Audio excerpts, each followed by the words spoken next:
हम चाहते हैं सरकार हर विषय पर चर्चा करने के लिए तैयार है, खुली चर्चा करने के लिए तैयार है। सरकार हर सवाल का जवाब देने के लिए तैयार है। कितना अच्छा कंट्रीब्यूशन किया उस तराजू पे तोला जाए, न कि किसने कितना जोर लगा करके संसद के सत्र को रोक दिया। ये मानदंड नहीं हो सकता है। मानदंड ये होगा कि संसद में कितने घंटे काम हुआ, कितना सकारात्मक काम हुआ। आजादी के अमृत महोत्सव में हम ये भी चाहेंगे कि संसद में सवाल भी हो, संसद में शांति भी हो। हम चाहते हैं संसद में सरकार के खिलाफ, सरकार की नीतियों के खिलाफ जितनी आवाज प्रखर होनी चाहिए हो।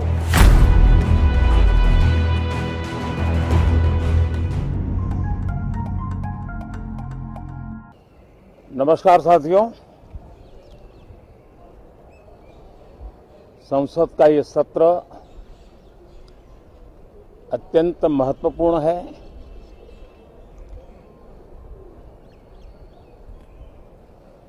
देश आजादी के अमृत महोत्सव मना रहा है। हिंदुस्तान में चारों दिशाओं में से इस आजादी के अमृत महोत्सव के निमित्त रचनात्मक, सकारात्मक, जनहित के लिए, राष्ट्रहित के लिए सामान्य नागरिक अनेक कार्यक्रम कर रहे हैं, कदम उठा रहे हैं और आजादी के दीवानों ने जो सपने देखे थे, उन सपनों को पूरा करने के लिए सामान्य नागरिक भी इस देश का अपना कोई न कोई दायित्व निभाने का प्रयास कर रहा है। ये खबरें, ये अपने आप में भारत के उज्जवल भविष्य के लिए शुभ संकेत है। कल हमने देखा है, पिछले दिनों संविधान दिवस भी नए संकल्प के साथ संविधान के स्पिरिट को चरितार्थ करने के लिए हर किसी के दायित्व के संबंध में पूरे देश ने एक संकल्प किया है। इन सब के परिप्रेक्ष्य में हम चाहेंगे, देश भी चाहेगा, देश का हर सामान्य नागरिक चाहेगा कि भारत का संसद का ये सत्र और आगे आने वाले भी सत्र आजादी के दीवानों की जो भावनाएं थी, जो स्पिरिट था, आजादी के अमृत महोत्सव का जो स्पिरिट है, उस स्पिरिट के अनुकूल संसद भी देश हित में चर्चाएं करे, देश की प्रगति के लिए रास्ते खोजे, देश की प्रगति के लिए नए उपाय खोजे। और इसके लिए ये सत्र बहुत ही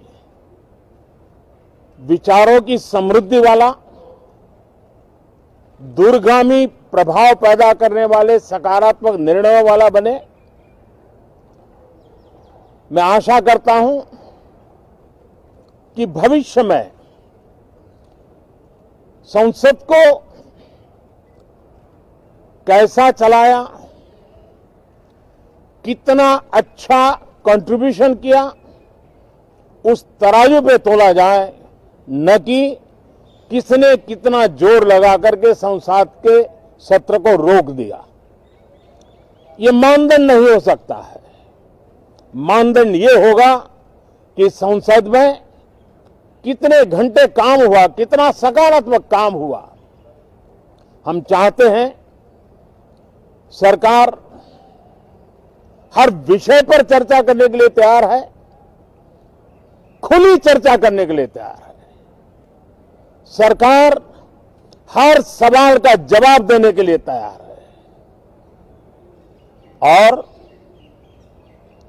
आजादी के अमृत महोत्सव में हम ये भी चाहेंगे कि संसद में सवाल भी हो, संसद में शांति भी हो। हम चाहते हैं संसद में सरकार के खिलाफ, सरकार की नीतियों के खिलाफ जितनी आवाज प्रखर होनी चाहिए हो, लेकिन संसद की गरिमा, स्पीकर की गरिमा, चेयर की गरिमा, इन सब के विषय में हम वो आचरण करें जो आने वाले दिनों में देश की युवा पीढ़ी को काम आए। पिछले सत्र के बाद कोरोना की विकट परिस्थिति में भी देश ने 100 करोड़ से अधिक डोजेज कोरोना वैक्सीन और अब हम 150 करोड़ की तरफ तेजी से आगे बढ़ रहे हैं। नए वेरिएंट की खबरें भी हमें और सतर्क करती हैं और सजग करती हैं। मैं संसद के सभी साथियों को भी सतर्क रहने के लिए प्रार्थना करता हूं। आप सभी साथियों को भी सतर्क रहने के लिए प्रार्थना करता हूं, क्योंकि आप सबका उत्तम स्वास्थ्य, देशवासियों का उत्तम स्वास्थ्य ऐसी संकट की घड़ी में हमारी प्राथमिकता है। देश के 80 करोड़ से अधिक नागरिकों को इस कोरोना काल के संकट के में और अधिक तकलीफ न हो, इसलिए प्रधानमंत्री गरीब कल्याण योजना से अनाज मुफ्त में देने की योजना चल रही है। अब इसे मार्च 2022 तक समय आगे कर दिया गया है। करीब 2,60,000 करोड़ रुपए की लागत से 80 करोड़ से अधिक देशवासियों को गरीब के घर का चूल्हा जलता रहे, इसकी चिंता की गई है।